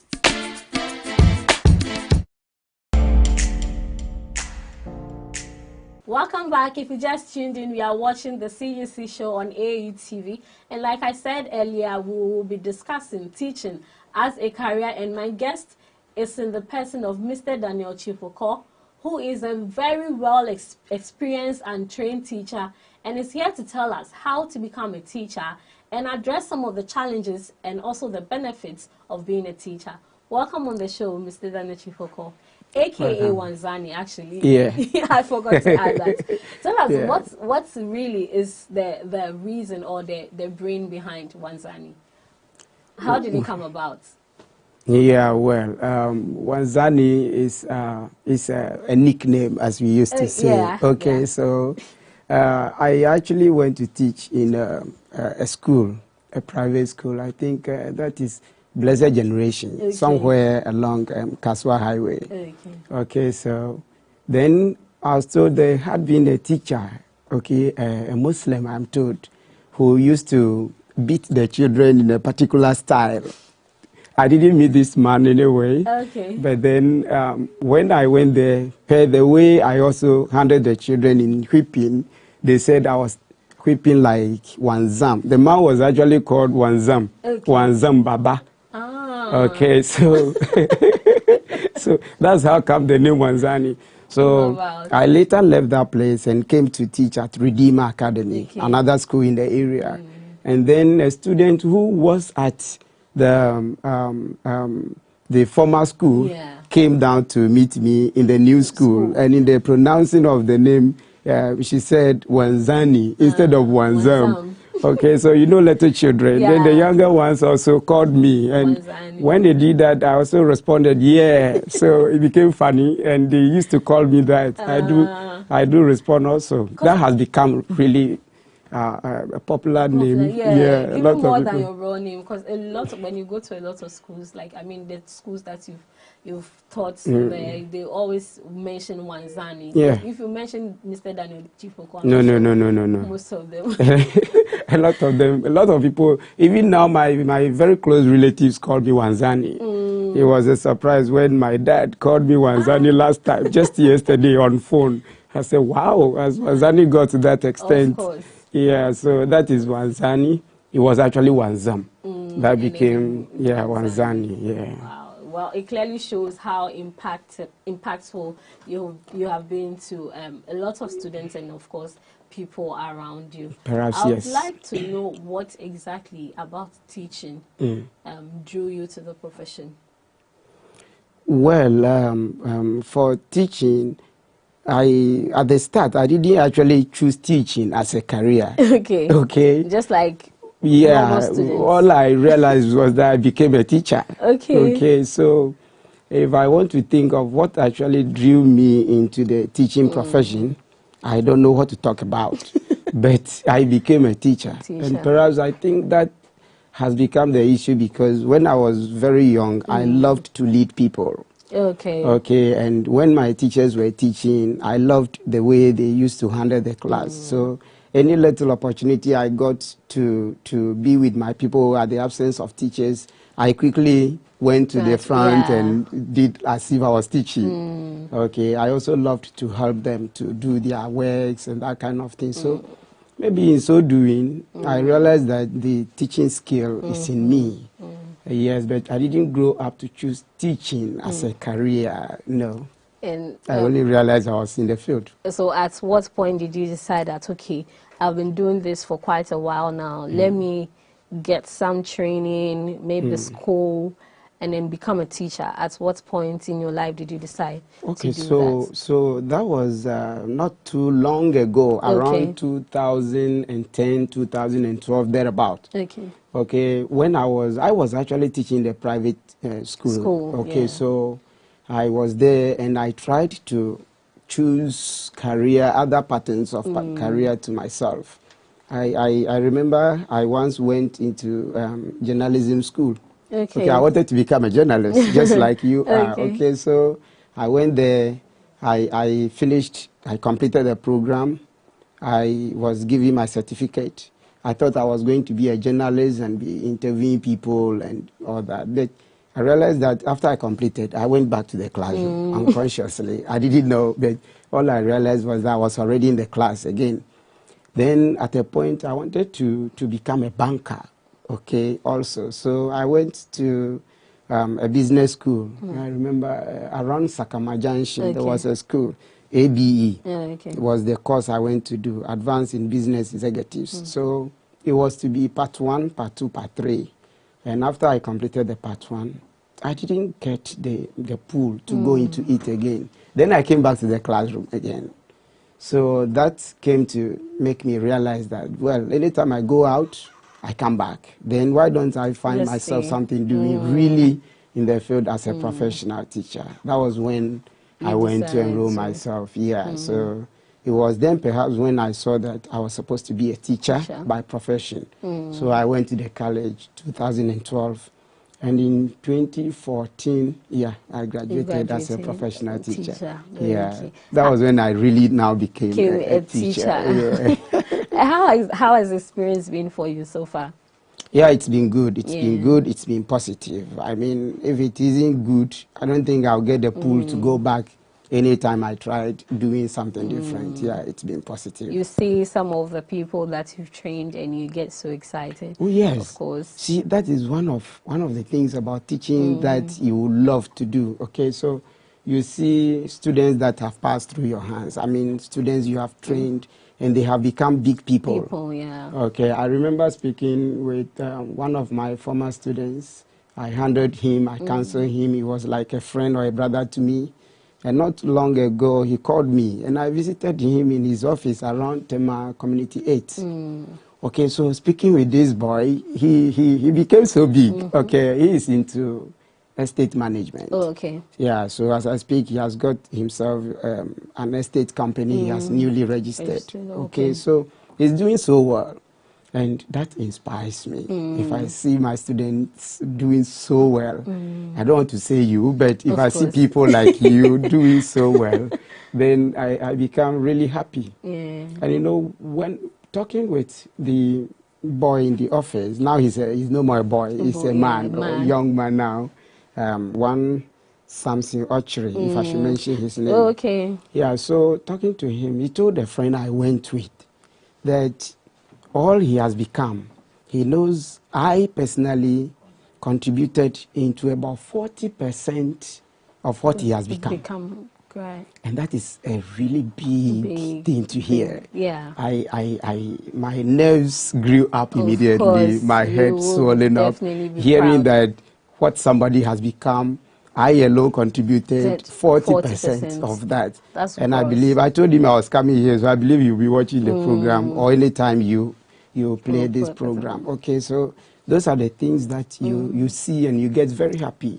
That you have trained students, they have come up big, and they are doing well in whatever endeavor. You are still a teacher, and you are currently schooling people on the basic education certificate exams that is yet for them to write. Yeah. I know you are still teaching them and all of that. How has COVID-19 impacted your sector? Yes, COVID-19, in fact, it's a new pattern of disease. Of course. And I think even the scientists are not sure of some of the things they have told us. Because sometimes they tell us some things and later they adapt to it. Yeah. For example, before they said it was not airborne, and later they said it is airborne. Okay, so themselves are not sure. And that is how dicey it is to handle COVID-19. Of course, that has influenced the breakdown we had in Ghana, and students went to sit at home for a long while. They came back, and as young as they are, they easily forget some things they learned. Yeah. Okay, so when school eventually reopened for the GHS3s to come back, we saw that there has been a big drop in change. Most of them couldn't remember common things they used to say or do, and yeah, so COVID-19 has really affected their study, but we are trying to handle it. Yeah, sometimes, you know, this is a disease that one cannot choose how special he wants to handle it. Of course. You just have to follow what perhaps the World Health Organization and Ghana Education Service has prescribed. So we also follow same system, and we are doing quite well. There has not been any case so far in your school, in my school, and I think God Yeah. is on our side. Yeah. Let's come down to the teaching as a profession, the teaching as a career. Okay. What do you think makes a teacher a good teacher? Okay, so for one to become a good teacher, the one first of all must be disciplined. Okay. Okay, so if you are disciplined, that means you are a leader, and you can have followers you will call disciples. Yeah. Okay, so as in the case of Jesus Christ, he was yeah. disciplined, he trained people, and we call those people disciples. The disciples who literally means followers. So that is how a teacher is supposed to be. For one to become a teacher or a good teacher, the one must be disciplined. And this word disciplined entails a lot. Yeah, so if you are disciplined in all things you do, or most of the things you do, then perhaps you are qualified to be a teacher. And what are some of the courses? How does one get into the teacher training college? Yeah, so just like many other services, the teacher, somebody who aspires to become a teacher will have to get a required expected passes. Okay, you don't have to get poorer than D in any of your best two electives and your core subjects from the secondary school. What are even some of the courses from the basic level? What are some of the courses that students who would want to become teachers in the near future should focus on mainly from the basic level? Okay, so you see, if you ask that, I would say all the courses or all subjects, because you want to become a teacher, and a teacher is someone who should have a broad knowledge over many things or all fields of study. So one will have to study well almost all the subjects at the basic level. But we have those we call the core subjects. So the English, mathematics, social studies, and science. Now we don't have general science, we have the integrated science. Okay, so these four are basically the core subjects that anybody who wants to become a teacher should study, even at the basic level. And you realize that a subject like English, I used to tell my students, even mathematics is set in English language. Okay, so English is everywhere. It's everywhere. And mathematics as well is everywhere too. Even the English language is calculated. Because it has to do with formulas. Okay, so a subject like English and mathematics, you can't go without them. And coming down, social studies, science, yes, they are also very important. But aside those four, one will have to learn every subject on the field. So back to the courses that you need to study. Yeah, so if you want to become a teacher, and at the secondary level, yes, there as well you have to study all the courses. Okay. Because it depends on what actually one wants to teach. Okay, if I want to become a teacher in the secondary school, for example, then I should ask myself, which subject will I want to teach at the secondary school? And that will determine which subjects I should study very hard. But we have the basic subjects that one will have to study all of them. So we have the general ones and the specialized subjects. So the general ones, like I mentioned, social studies, science, English, mathematics, they are general subjects that everybody will have to study. Then you choose a particular pattern. For example, language. So either English language or Ghanaian language, maybe Ga or Chi or Ewe. Yeah, then you choose. So at the training college, it is still the same pattern. But aside the training colleges, you know, in our tertiary education, like the universities, we have bachelor in education, bachelor of education in probably social studies, bachelor of education in mathematics. So those ones, they specialize in how to teach mathematics or they are specialized in those areas. So like I mentioned, there are core subjects that every teacher will have to study. Then you specialize in a particular area. For example, if you go to the university, for example, mathematics, so you go and major in mathematics. But while you major in mathematics, you still will have to study the core subjects, and English is no exception. Okay. Yeah, so that is it. But at the basic level, from nursery, let me say from class 1 up to JHS 3 is considered the basic level of education. Okay. And that one, at the training college, especially, I actually did diploma in basic education. Okay, so you study all those subjects on the field. It is not optional. You just have to study all. But if you want to major in one, then you have to go to university to make a top-up, which we usually call the post-diploma degree, post-D. Then there you can major. Some can also move from the basic level and go to top up with secondary school education. Yeah, that is how it is. I have so many questions for you, actually. So I would want us to go for a break, and when we come back, we'll talk more about teaching as a career. Don't go anywhere, we'll be right back.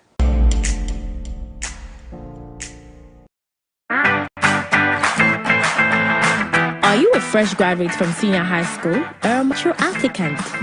Thinking of a university to enroll in Ghana? Is it possible to get a university of high moral and discipline standard? Then look no further than the Presbyterian University College Ghana, where we believe in holistic education. We train the head, heart, and hands. We are a Christian university accredited by the National Accreditation Board Ghana and affiliated to the University of Ghana, Legon, KNUST, and University of Cape Coast.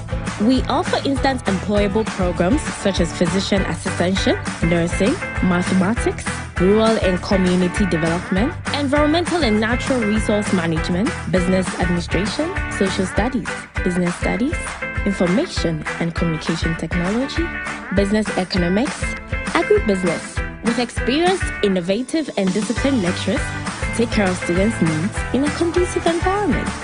Our campuses are located at Okuru Abetifi, Ekuapem Ekuropong, Asante Achin, Tema, and Kumasi. Wondering how to apply to the school? It's simple. You should have an entry requirement of WASI A1 to C6, SSSCE A to D, HND holder, GBC, and ABC holder. Mature applicants should be 25 years and above. Apply by purchasing an e-voucher at 100 Ghana Cedi from the following banks: Agricultural Development Bank, GCB Bank, EcoBank, HFC Bank, Prudential Bank, Unibank, Universal Merchant Bank, and Fidelity. Buy forms using Visa or MTN mobile money by visiting the school's website at www.presbyuniversity.edu.gh. Application forms may also be obtained at all college campuses, the Presbyterian Church of Ghana head office, Osukoku Hill, and all PCG offices throughout the country. Now you can walk confidently in the job market thanks to Presbyterian University College Ghana. Call us or visit our website for more info.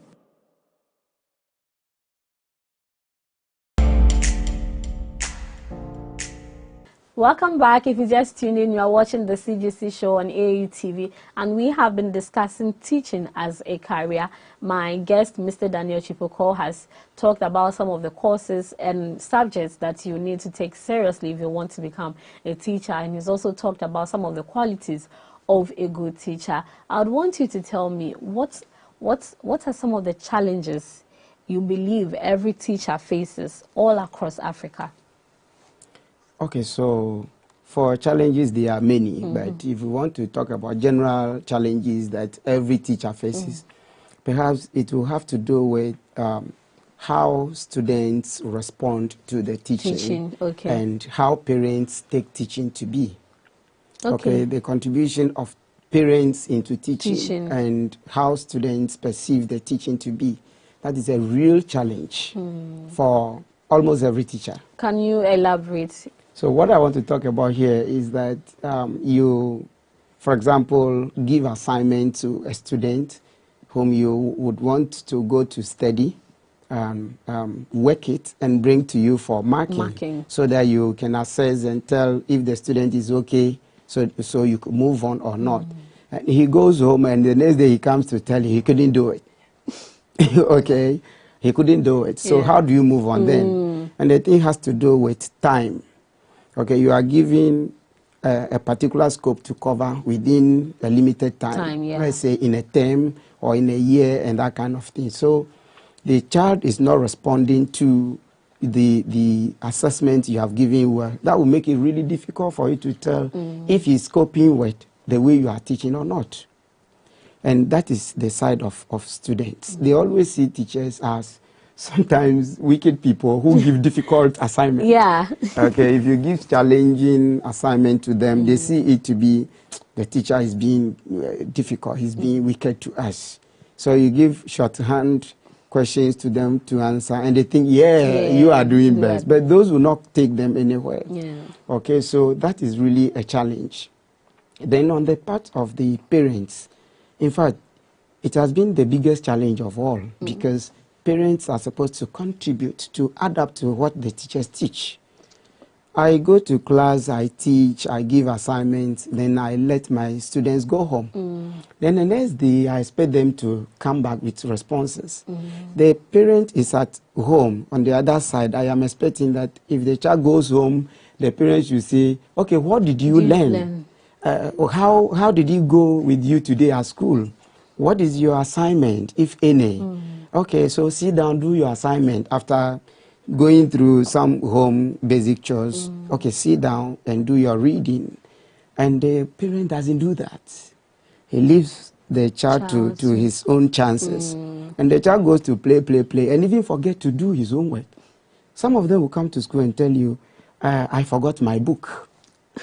Okay, and so who is the parent at home? Maybe we're talking about 4 or 5 years girl who is gone home to do work and came back and forgot his book. So where is the mother? What has the father done about the child coming to school? Okay, so those make the teaching work very difficult. So a parent asking the child, have you done your homework? Do you have any homework assignment to do? That is actually the right thing. That is actually the right thing to do. And it goes beyond that. For example, the parent is supposed to closely be with the child, and that will help the teacher to help the child identify the career opportunities available for him in the future. People should not grow up to secondary school level and they will be asked to choose career. Or for now, it even goes to the university. People will be at university, some of them will even finish, then they will now go for counseling programs to choose career. As much as I am concerned, there is nothing like choosing a career. There is something like finding your career. Your career should be what you want to do, the job you will do, which will take you to a specific destination in future. Okay, so that has to be done at the very infant stage. Parents should help teachers to identify the potentials in their children in the very early stage.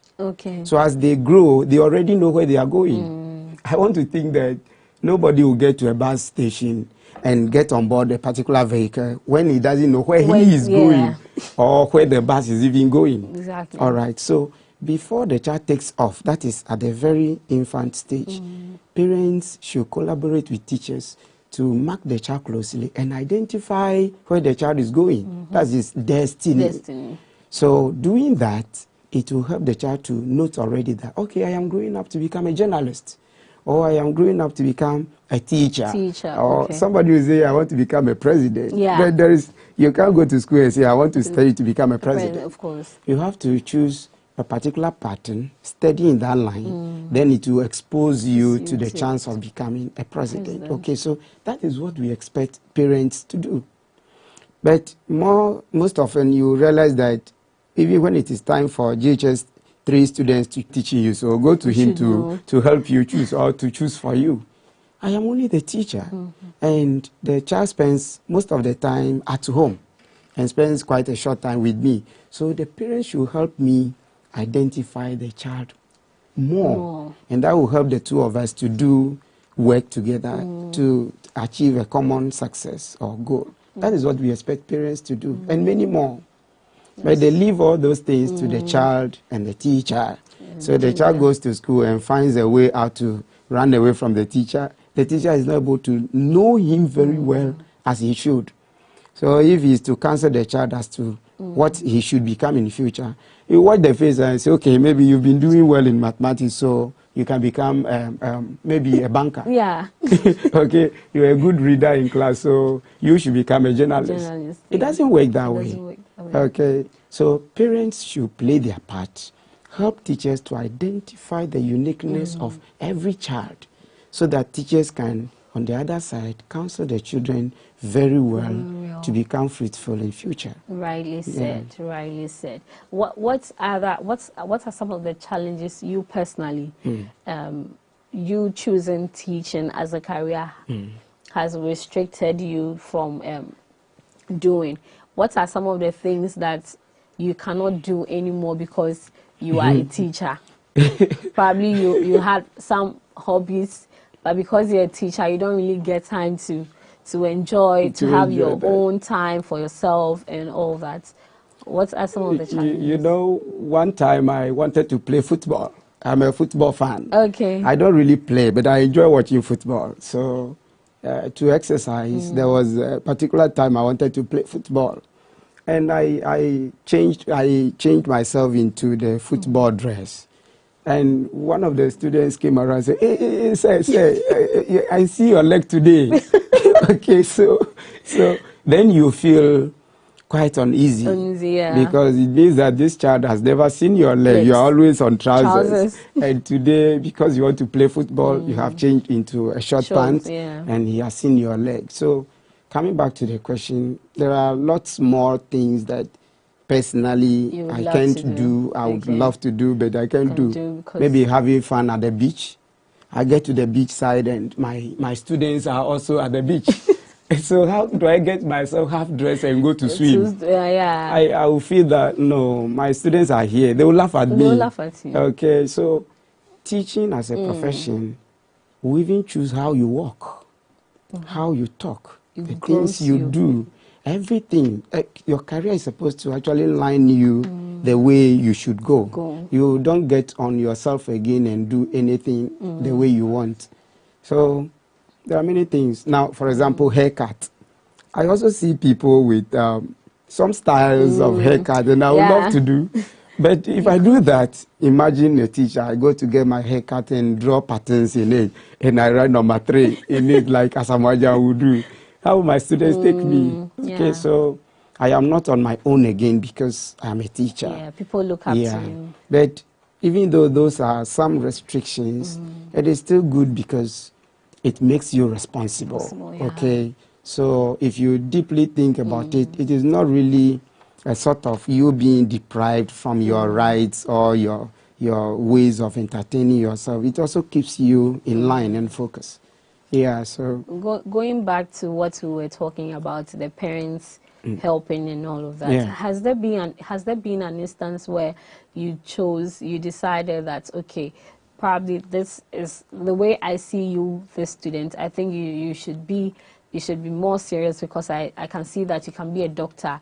And then probably the parents will come in and say, no, I want my child to be probably a carpenter. Has there been an instance like that? Lots more times. How did you handle so many occasions? times? And sometimes I am able to get my wish and my will done. Okay. Other times I am not. You know, a parent can walk to you and say, I have 2 daughters and one is a nurse and I want one to become a lawyer. Okay, so the elder one is a nurse and the next one must be a lawyer. And as a teacher, perhaps I feel that this girl cannot become a lawyer just easy like that. Looking at the trend at which the child studies and some lives the child has in him, it will be really difficult for him to become a lawyer. But to the parent, he chose just by watching the career patterns and says, I want my child to become one a nurse and the other a lawyer. All right. So that is really a challenge. And it has happened not once, so many times. Sometimes it will take me a long time to explain to the parents. Most of the parents believe in subjects. Yeah. So they take the child's book, they open, flip through and say, okay, my child has been doing well in drawing, so he should go and do architecture, or he should go and do visual arts and become a songwriter or something. But it doesn't work that way. It doesn't. Okay. The way the child should go is something very unique. And you have to really study the child to find it out. Okay, so mostly parents come with their own choices. Sometimes even the children themselves choose to go some ways, and I will advise them, no, this won't help you. Having studied you for some time, it wouldn't go well. I remember there was a particular student, well, I don't want to mention the name. She wanted to become a nurse. And I saw this girl to be too passionate. He's carried by his passion too much. Okay, he responds to stimuli so very fast. And I see that he wants to become a nurse and even become a doctor to him. And going that way, a nurse was supposed to be doing some dressing. Okay, sorry, but maybe dress wounds or something. A nurse will even give injections. Doctors don't usually give. So if you allow a child to say, I'm going to nursing because I am passionate, he goes there, and the first time he goes to visit Kolebu Teaching Hospital at their mortuary, he says, no. And that day, she said she did vomited so much and came home, and she never went back to school. Okay, she can't do that one. Yeah, it happens most often. How has technology improved techniques in teaching? Technology, maybe specifically things like mobile phones and computers, have improved on teaching. I don't see it getting to where I expect it to be. Yeah, because I want to believe that the problems technology has brought to the teaching system is even outweighing the good part we have derived so far. Because if you talk about the good things, technology is intended to speed up our work, to help the teacher. For example, in research work, the teacher doesn't need to go and